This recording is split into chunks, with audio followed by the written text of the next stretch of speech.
Welcome to Treasure Mountain, the podcast that inspires and guides people to find the treasure within human experience.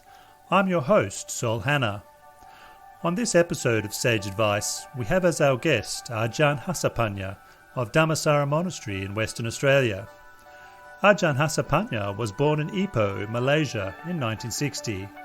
During her days as a layperson, she and her family generously supported Ajahn Sujato when he was practicing in Ipoh.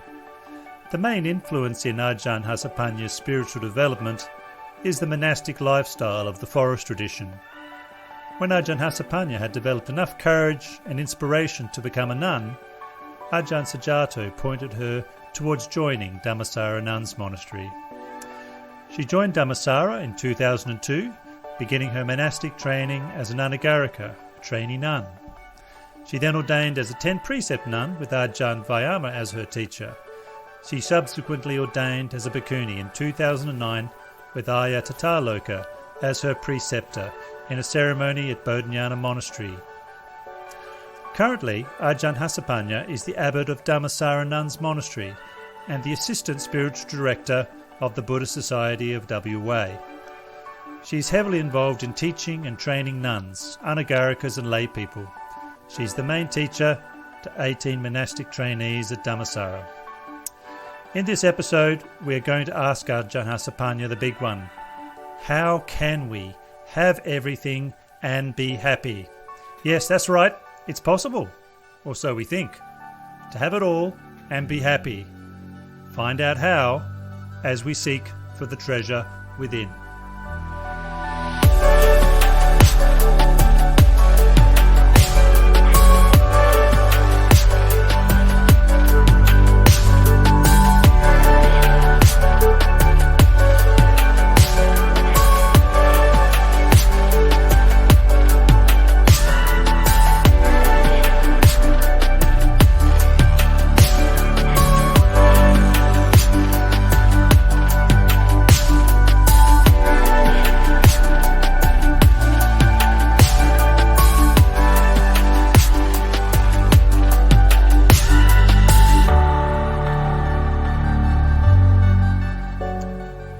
Welcome to Treasure Mountain, Ajahn. How are you today? Hello, Saul. Yes, I'm fine, good. Okay. Now, let's get started with our big question today. And I thought I'd just quickly introduce our first question. Now, by way of introducing this topic, it came to my mind because many of us in modern society are conditioned to have high expectations, to shoot for the stars in terms of achievement during our lives. But many of us feel burnt out. We keep trying, but no matter how much we get done, we don't seem to be any nearer to achieving our dreams. And many people out there who feel as though there just aren't enough hours in the day and that they could feel better off if they just had a bit more money and a bit more time. How can such people, including myself, how can we get to a place in life where we no longer feel as though we don't have enough time and money? When we no longer feel that way, that we don't have enough time and money. Yeah, I think one of the things that now most people lack of is the quality of this gratitude. And gratitude itself actually is really unlocks the fullness of life, because sometimes when you don't have that gratitude, it's always not enough. Like if someone had that quality, that gratitude, even with a sip of water, you really feel so thankful for that sip of water. You feel so grateful for that. But if you don't have that quality, I give you the entire world, the best of everything. We still think that it's not good enough. We still take it for granted. I think that is one of that quality that actually we need to develop that quality. That qualities also leads to contentment, because we keep chasing after things, and especially when we fit our desires and it's never fulfilled. We want more and more, and especially when all this excitement. So each time when we get what we want, and then when we fulfill that, and then we need to have more excitement, and then we have to move one more level up. Then when we get to that level, and then we need to move another level up. And then it's never satisfied. It's like the Buddha said, like just drinking salty water. You keep drinking it and you don't feel, you want to drink more. You will never fulfilling. It's just like a bottomless pit, You keep filled up, I think it's also because of our desires, No matter, how much we have is always not enough. So the only way to stop that desires, that is to develop the key to stop that actually is contentment. But contentment itself, there is another the quality like gratitude actually leads to contentment. And that is a very, very important gratitude. Actually, we can apply this, we can practice this in our daily life to develop this quality. And I remember... So you're saying that gratitude... Yep. Yeah. I remember so you're saying when gratitude is like an antidote. Yes. Yes. Go on. And also is the key to the contentment. Because we always take it for granted, and we think that we think that is that never enough, and that's why sometimes, like for example, in the monastery we have some of the tradition, some of the practice we do is that our nuns, when they need a new robe, they have to sew it themselves. And then the feedback from the nuns, they are very grateful for that, because they never know how difficult it is to sew a robe. If someone sewed it for us, we take it for granted. We just get the robe. But when they do it themselves, they realize actually so much effort put in. All the effort put in, and sewing it, because we just get it so easily, and then we take it for very easily. We take it for granted. I remember when I first joined the monastery, and of course, in early days I practiced in Thailand, and then I'm more on the ascetic, have the idea of this ascetic practice. Then when I arrived at Dhammasara, I was thinking, I started to have doubt whether this is a place suitable for me to practice, because we have abundance, we have everything, and so well support. And I was thinking, I think I can't practice contentment because I have everything. It's so abundant, so well supported. And actually, this is my misinterpretation and misunderstanding of what is so-called contentment. And then I even have that idea of, have that thoughts, that one moment of thoughts that thinking of, I think I want to leave because it's not a suitable place for me to practice. Because it's like, as a monastic, you should be happy with few things, not all the, to me, like even taking honey is something that is luxurious to me. I should just happy with sugar. No honey. Honey is so luxurious. It's really a luxurious thing for me. And then this is really, at the beginning, it's really bothered me. I remember once I start to one of the suttas, I forgot which one, that look at the qualities of contentment. And then Vempa Kassapa is the foremost ascetic practice. Then I read that passage about describe Vempa Kassapa. He said he's one content with whether it's inferior or superior things. He content with whatever that's been offered to him. And that line struck me. And it's just like that really, like it's like a waking up, like just struck me. And then I realized that, hey, you are now discontent with good things. You are discontent with nice things, And that's actually, contentment is not about you should have, you shouldn't deserve this. You should have things that is inferior things, and you shouldn't deserve to have superior things. Contentment is content with whatever, whether it's superior, or inferior. Even someone like Vempa Kassapa, he is the foremost ascetic practice, and he's okay. Even people give him a nice food, he's content with that. And even anything that is inferior, he's also happy with that. Then I realized that this is how I misunderstand, that what is so-called contentment. Then, but I was discontent with having good things, having been well supported, and I'm not content with that.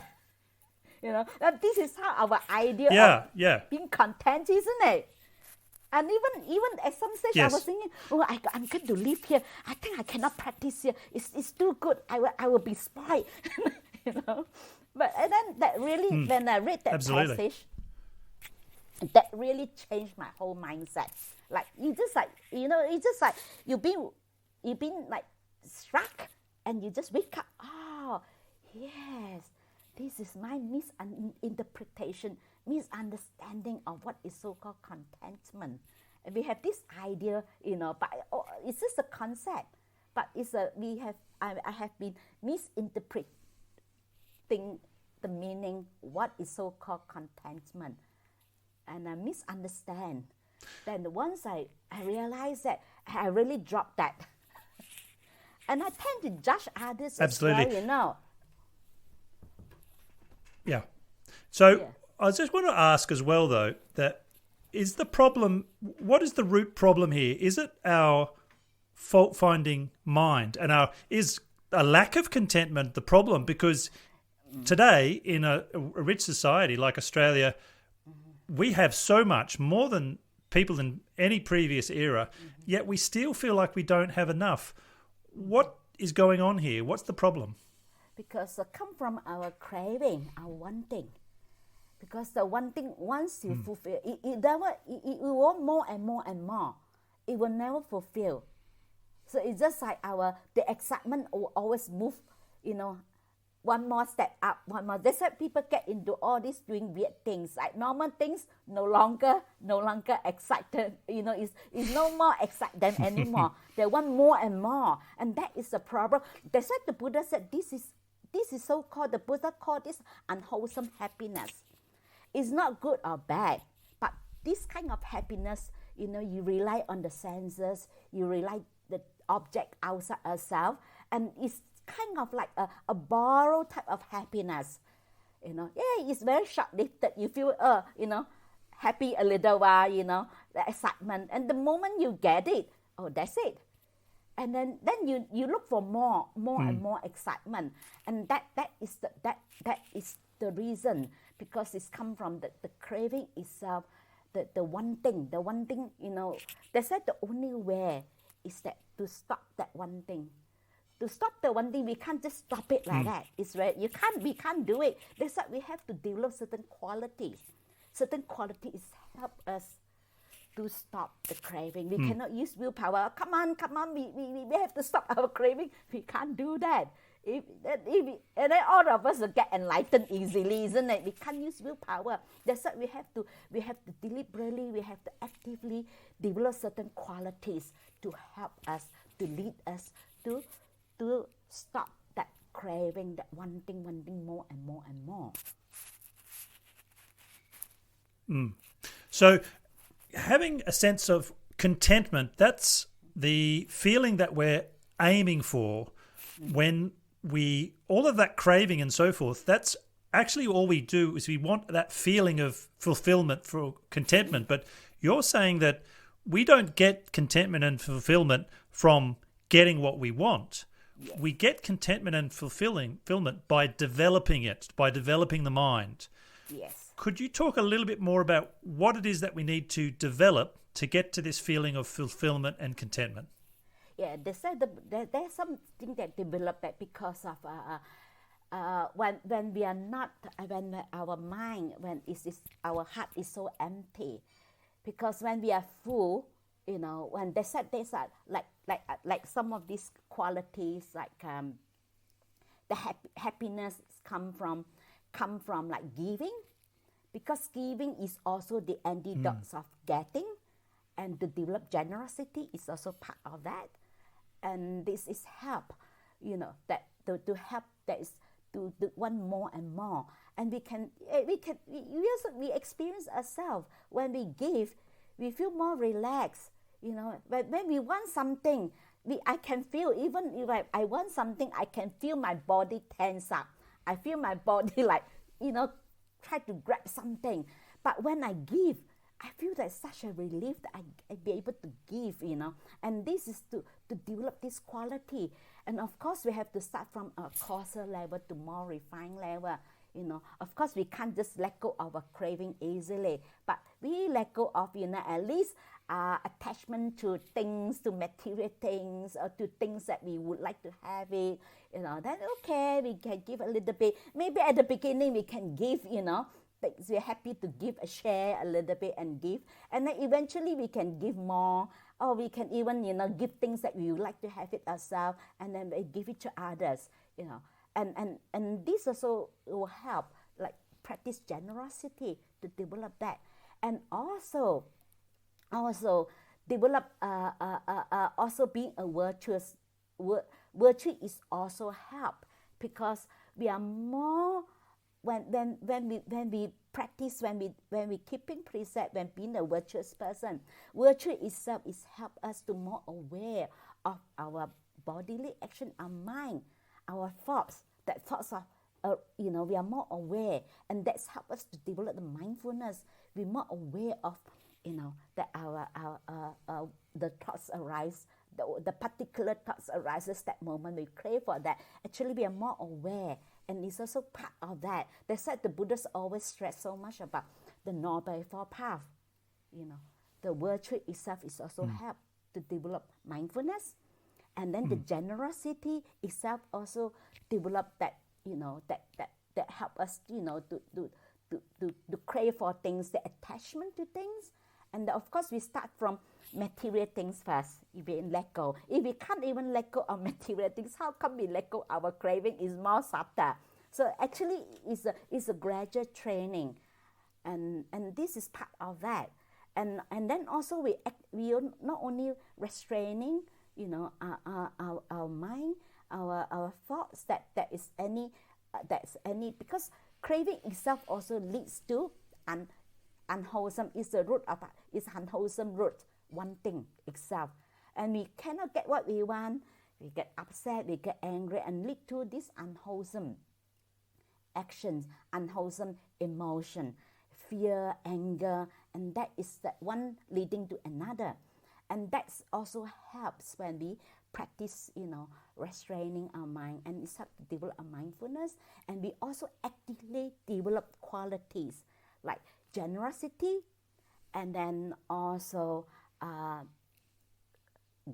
develop the quality of gratitude. And we can apply this in everyday life.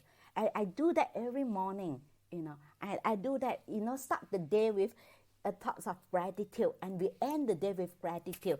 Actually, it's really helped. Like, for example, I do that for years. Even now, I'm still doing it. Like morning, I have my breakfast. I will stop, and I will reflect. I look at the food that I'm having.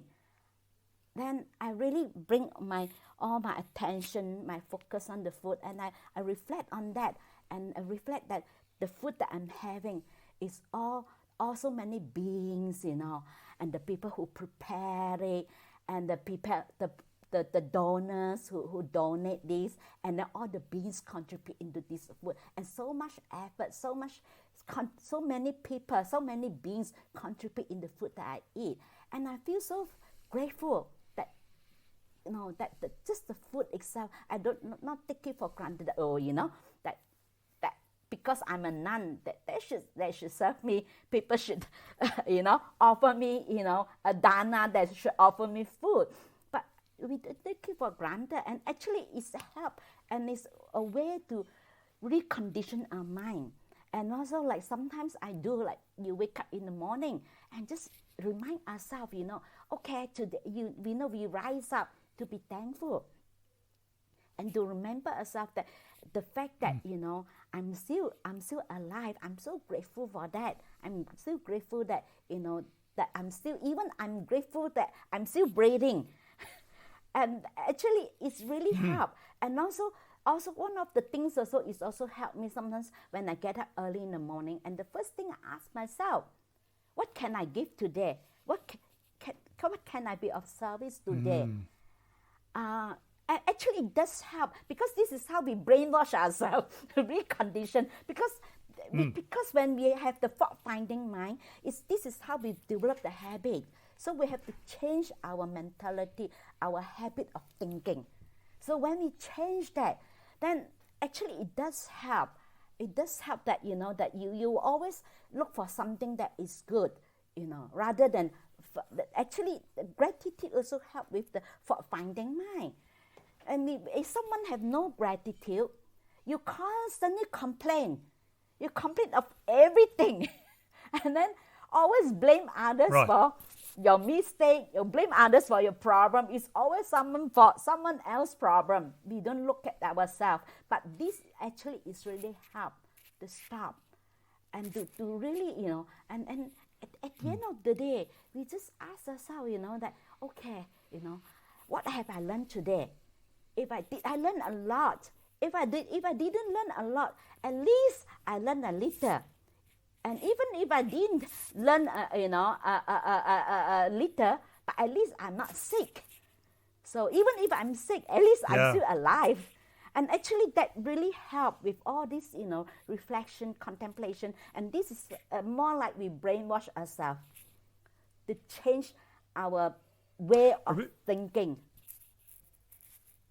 Yeah. Yeah. Yes. I really want to thank you for that answer, because I was just going to ask you to unpack your advice, and you've just given some really good practical tips on how to develop gratitude on a day-to-day basis. And I think that's really valuable, and I think if people put that into practice, they will see some real changes. But I also wanted to just jump along a little bit and ask, how could people put their practice of generosity, what's a practical way they could make that part of their daily routine to be giving every day? Yeah. Sometimes giving is not necessary that you have to, you have to give material things, but sometimes even kind words, even a smile. And that is also giving. I must share with you, this really struck me. I think that's a few years ago. I attended one of the it's a conference, and is that there was one of the speaker. She's a helpline, helping people with suicide. The reason why she's involved in this, because her brother is a suicider.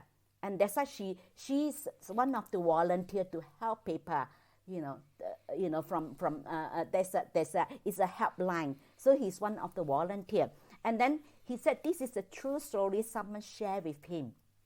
And this person actually was really depressed and was really into thinking of, that he's so lonely. And he was on his way that, I'm going to kill myself. I don't think that I'm not going to, I'm so, it's just meaningless why I'm being alive, And he was just on his way to kill himself, Then someone on the other side walking towards him, that he didn't know this person. And this person gave him a big smile, said hello to him. And because that time he was thinking, no one care about me. And then once you get drawn into that negativities, and that's it, you can't come out. And suddenly he feel that, that is someone still, you feel that you've been cared, someone smile and someone wave at him and just smile at him. And that moment, he just stopped him from, that he feel it's really warm his heart. And he got that kind of, he feel that care and warmth. And actually that person give him a big smile, save his life. I must say, this person don't even know that he has saved someone's life. And the person don't even know. But this person share that actually that person give him a big smile and wave at him and say hello to him. And actually he feels so, it really warms his heart. And that moment, he stopped that thoughts of, killing himself. And that's why sometimes giving is not necessary that we have. Sometimes kind words, encouragement. Sometimes people do need that only, just to be there for that person. Kind words, nice words, gentle words. It's no need to have, we don't have to give lots of things to others, If someone need, if someone, just to be there for that person, if we can help, we help. If someone, we just be there for the person, if we can, if we can encourage someone, we do our best to encourage someone. And this is also part of giving. It's not necessarily that we have to give material things. A smile itself also, you save someone's life. That's excellent advice. I mean, giving can be so useful, can it? It can be kind words. It can be giving your time and care. That's a way you can be generous as well. Yeah. I remember some years ago, there was a lady. She came to me. She was really desperate because her son committed suicide, but fortunately was unsuccessful. So he was in the hospital, and she come to me. She said, "Come on, give me some Dharma books. I want my son to read Dharma books." Then I told her, I said, "No, this is not the time for your son to read Dharma books." I said, "No." I said, "Please don't bombard him with all this. It's not the time for him." I said, "If you truly, want to help your son, first of all, you help yourself. You calm down first. Be peaceful and calm. You offer your calmness, your peacefulness." I said, "If you look so worried, when your son see you, he feels so guilty, I said, the only way you can help your son, just there be with him. Just be kind. Just love him and care for him.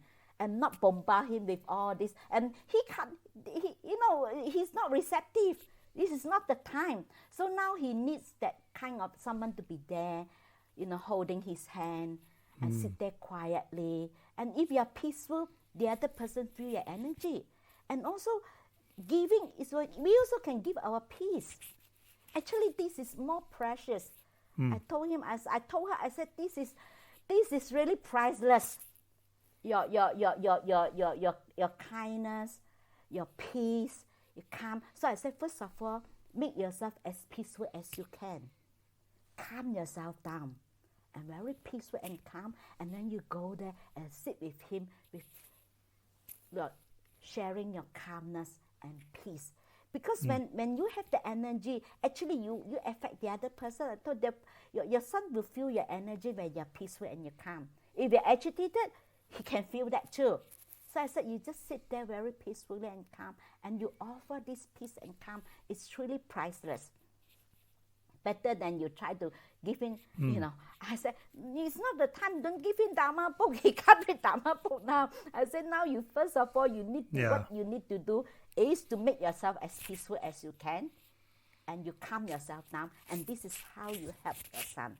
It's not to try to, sometimes it's not the time to, try to, give him all sorts of advice. Sometimes people do not need that. Sometimes that, like for example, like people come to me, sometimes I just listen. Sometimes people just want someone to be there to listen to, Actually, you don't have to give lots of, all sorts of advice. And then they feel already better.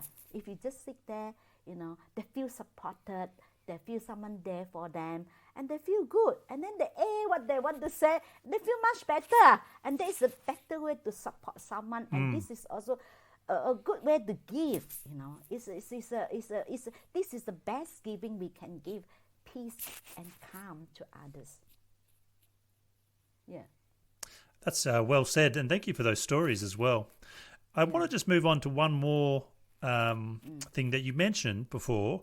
In terms of developing this state of contentment in our minds, you did mention the developing like mindfulness or present moment awareness.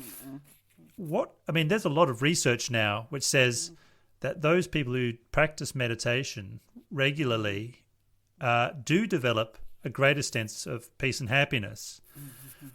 How does that work?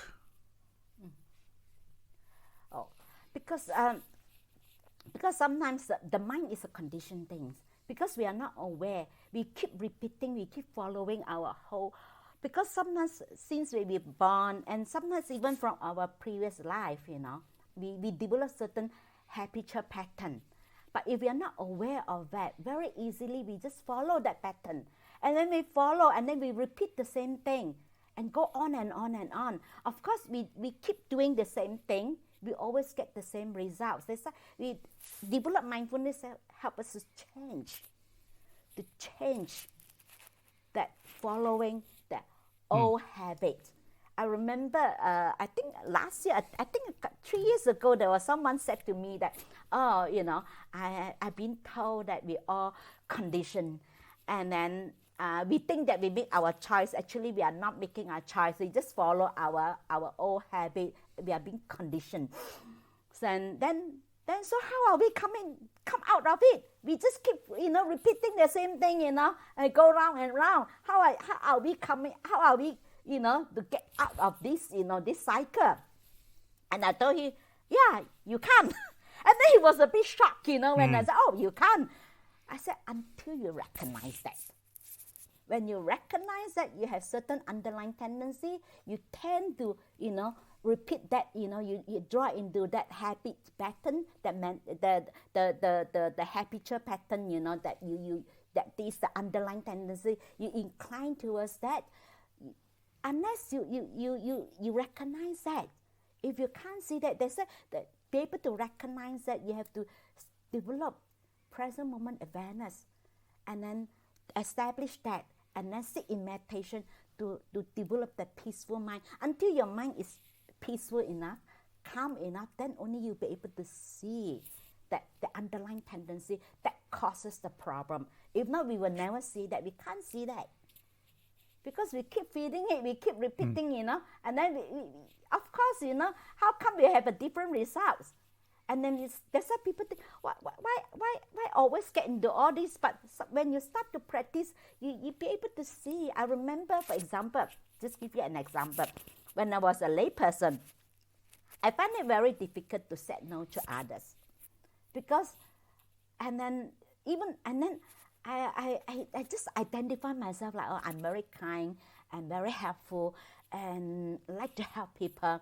But sometimes I'm getting too much, like too full on my plate. And then I got stressed out. But even though I'm aware of that, but whenever people ask me, but deep down I know that I can't do it's too much for me. But actually I wanted to say no. But come out is still yes.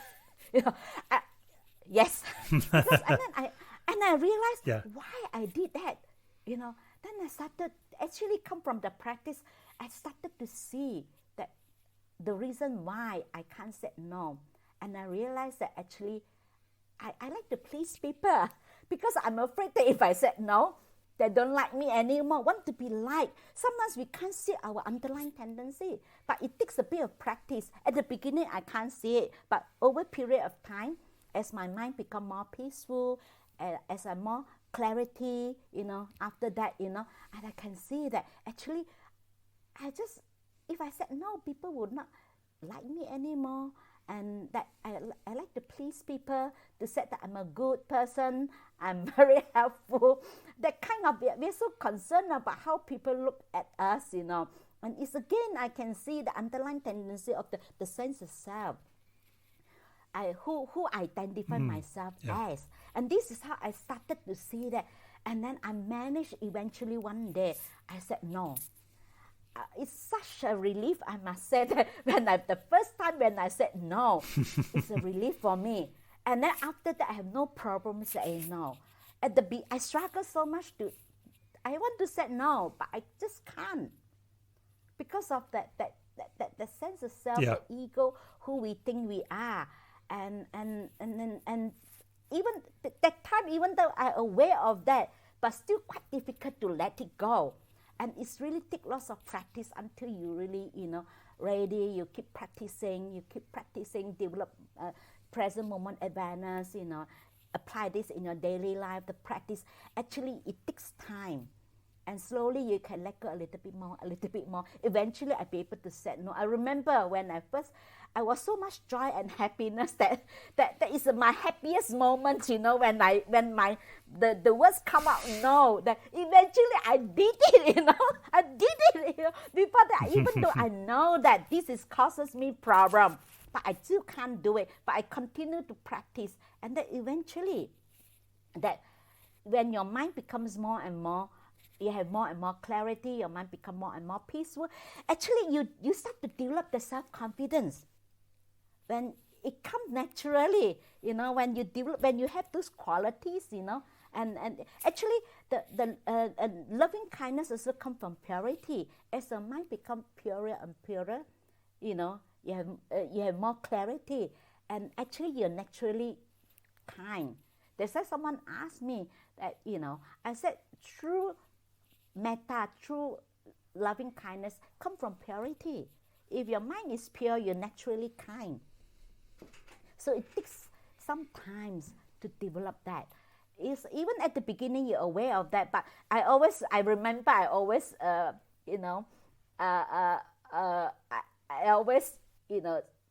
sometimes to give myself a little bit of, encouragement, because I like Buddha said, a fool know that he's a fool, he's still wise to the extent. A fool think that he's wise. Yeah. It's wise, indeed a fool. I keep telling me, okay, I still cannot let go now. It's okay, but at least I know that this is something I need to work on. Yeah. Okay, I'm still wise to that extent. Then I give myself the encouragement. Sometimes it's also we need that.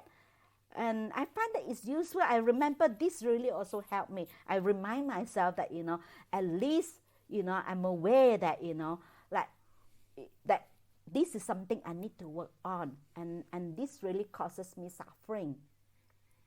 And I find that it's also useful, like some of the reflection, I find that it's also useful. Sometimes at the end of the day, tell ourselves that, it's good enough, and well done, you did your very best, and not to beat oneself up, and it's also help, like end of the day, that we pat ourselves that that yes, you did your very best, even though you don't achieve, even I didn't achieve what I have planned, but I still love you. It's okay, well done. Sometimes we need to develop that, because no one can help us. So that is something that is actually lots of little practice that I use in my life that has really helped me a lot, That's really interesting, actually.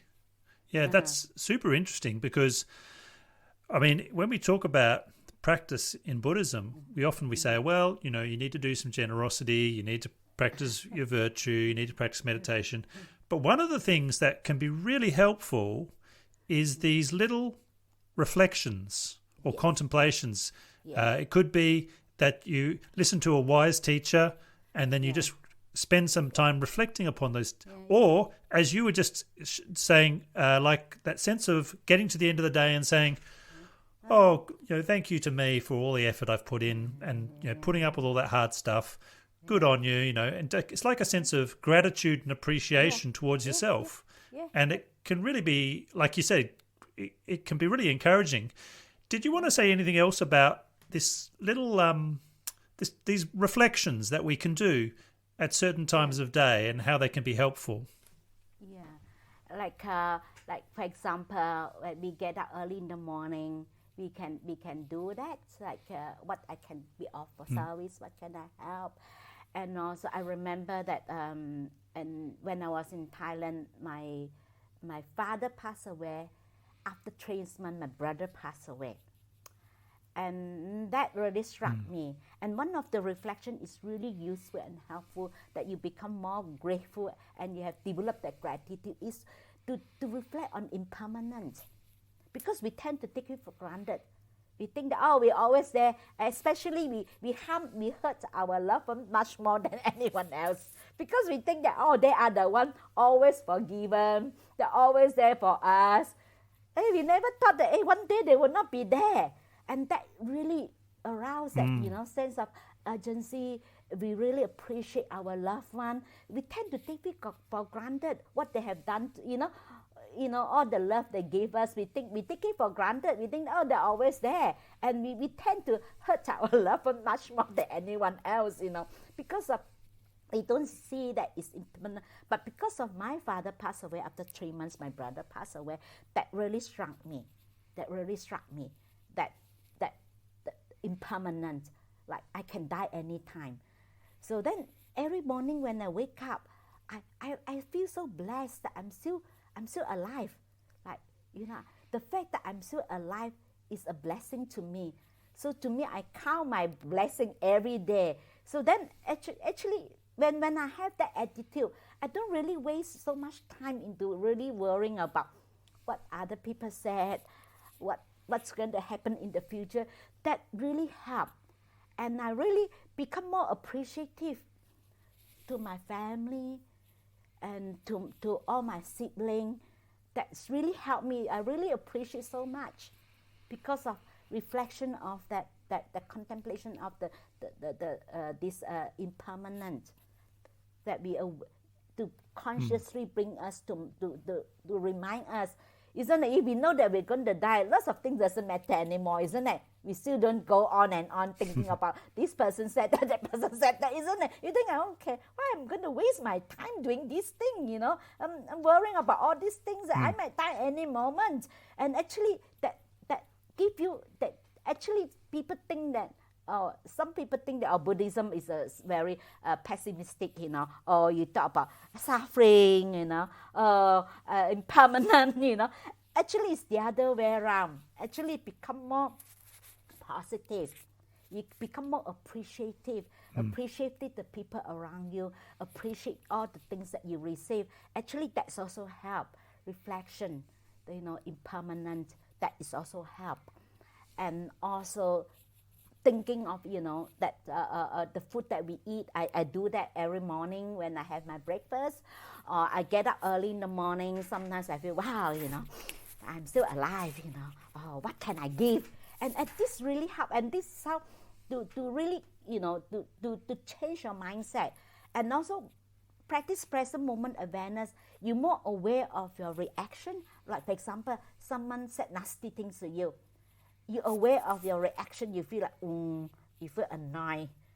You can feel that kind of, you feel annoyed, they're coming. You feel agitated because it's terrible, it's not pleasing. You can feel that because when you're more aware of your reaction, sometimes that, when we hear something, we can even feel even the manifest into our body. We feel even our chest feel tight, we feel annoyed. And then we know that, we react to that person.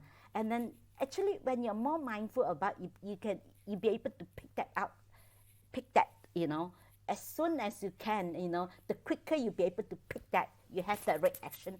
Actually, it resolves very quickly. And then sometimes when I'm aware of that, I quickly change. Aware that, it's coming. I react. I feel agitated. I feel annoyed. So actually, I'm aware of that. Then that is the time that we don't follow our thoughts or how terrible this person is. That's the time we able to catch that. And that is the time we change the way we think. And then normally I will say, okay, at least this person honest to that extent. I get what I see. And the person, at least this person don't stab my back.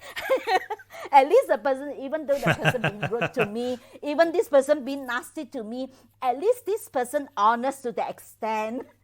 They're just being honest, they're not stabbing my back. Actually, it truly make me feel much better. Okay, I feel much better. Okay, and sometimes also for things like I will remind myself, like, to set that, to myself, like, oh, thank you for giving me the opportunity. I thank that person giving me the opportunity to practice forgiveness. And all this, that's why present moment is important. When you be able to catch that, then there where you change. Not to follow that, this is change your way of thinking. Rather thinking how terrible the person is, we turn around and think, oh, wow, thank you for giving me the opportunity. That and this is help. And then the more you do that, actually, over a period of time, your mind just naturally don't go to the negative side, thinking how terrible. You always twist back and, you always think of something that is more positive and good about it. You can always find something. I don't know. It's just after over a period of time when you practice that, actually it's natural. You always think of something that is more positive, and it's need a bit of training. You have to apply this in your daily life. Yeah. That's an excellent answer, and it kind of brings me to my last question, which is kind of a tricky one, I think, but it goes also to what you were saying earlier about giving people encouragement, because we talk a lot about practices, practice generosity, practice meditation, etc., etc., and of course that's absolutely essential. We're not going to get anywhere unless we practice. But in order to inspire our listeners, if our listeners were to take the advice that you've given today, put it into practice every single day, what kind of inner changes might they expect over a period of time? Okay. So this is a frequent asked questions. People ask me, how do I know whether I have progressed, because it's a gradual training. So I ask the person, okay, look. So after you have practiced, so for example, some of the things that used to bother you, maybe it takes you months to get over, but after practice, it still bother you, but it is shortened. For example, in the past it takes you three weeks, and now it takes you 2 weeks, or slowly 1 week, or maybe few days. I said, you already shortened so much suffering. And actually, a lot of people, when I ask them, they look back, they said, true. Many people told me the same thing. They said, yes, actually they see that. I said, you look back and see how you feel after you practice. Like some of the things used to bother you, now they still bother you, but the intensity of that emotion maybe get lessened, or that the time that like last time takes you longer time, you can't get over that for a long time, but now you still have that reaction, but you get over faster. Imagine if you get over faster and you already shorten your suffering. And this is how you can see. Yeah. So those already practice, you look back, you see, that this thing used to bother me, but now it still bother me, but you can feel that it's more manageable. Maybe in the past you can't manage, but now at least it's still there, but it's more manageable. And then can I also ask, do you feel like that's, if you practice, say, gratitude every day, and you practice like what you were talking about, like catching your reactions in the moment, your negative reactions, and then working out a way to practice gratitude in the moments, rather than feeling angry or annoyed, does that lead to one's overall sense of well-being increasing, do you think? Yeah, you and then you really feel good, that you and then also you always see something good in others also, and it's very natural. You always see something good in others. If we develop that tendency of fault finding, we can only see the faults. We can't see anything good. But this is the opposite. When we develop this, it's very strange. Like, you can always find something good about the other person, no matter how nasty the person, how rude the person is. But you always can find some. For example, even I can say, oh, okay, thank you for giving me the opportunity to practice forgiveness. Oh, thank you so much. I can practice forgiveness. I can practice kindness and compassion. And that's actually, it's a mind is a conditioned thing. This is how we keep doing it again and again. And this is how we condition our mind. We almost like use it like brainwash ourselves, but in a good way, And that is become like, naturally becomes like, it's so natural. It's just a part of you. You just do it very naturally. Yeah. Yeah, okay. So does that answer your question? I think it does. And it kind of wraps things up nicely, just because we started with this big question, which is, how can we have everything and be happy? And of course, we can't get everything that we want. However, we can give up wanting. And when we do, as you said, if you practice gratitude, if you practice giving, if you practice virtue, if you practice meditation and present moment awareness, you can relinquish the things that we want, and we can also, in the place of wanting, we can have this sense of contentment and fulfillment, and that's what we were looking for in the beginning. Is that right? Yes. Yeah. Okay, well, I think that's a really good place to wrap up this interview. So let me express my gratitude and appreciation to you, Ajahn. I know that you're very busy with this very fast-growing monastery. So thank you for your insight and wisdom on this episode of Treasure Mountain. And also thank you for giving me the opportunity to share. Thank you. Thank you very much. Okay. And thank you to all our listeners for joining us for this insightful episode of Treasure Mountain, in which Ajahn Hasapanna has offered her sage advice on how practicing gratitude and generosity and developing the mind can lead to contentment and make us feel as if everything we need in life is what we have right here and now. Treasure Mountain Podcast is now part of the Everyday Dhamma Network. You can find out more about the Treasure Mountain Podcast by going to the links in the description below, and I'll also be including links to Dhammasara Monastery and to the teachings of Ajahn Hasapanna. You can find out more about about our guests and previous episodes by searching for Treasure Mountain Podcast. And if you go to the everydaydhamma.net homepage, you can discover more about the other podcasts that are available on our network.